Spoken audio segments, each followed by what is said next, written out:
शहद की 7 बिंदी आपको अशोक सुंदरी वाली जगह पर रखना है। महाराज रखने के बाद बाबा से विनती करना है और चंपेश्वर महादेव का स्मरण करना है।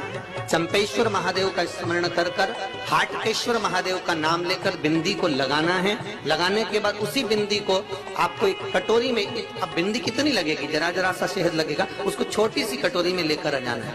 महाराज उसको लाने के बाद में शाम के समय पर प्रदोष काल के अंतर्गत, प्रदोष काल किसको कहा गया, सूर्य अस्त जब होता है, सूर्य अस्त के समय से 1-1.25 घंटे का जो समय वर्णित किया गया वो प्रदोष काल का वर्णन किया गया महाराज। तो उस समय पर नैनों में उसको काजल जैसा लगाना है और ऊपर की ओर देखना है। लगभग 1 मिनट देख लिया, 1.5 मिनट देख लिया, बहुत, उतना बहुत काजल जैसा लगा।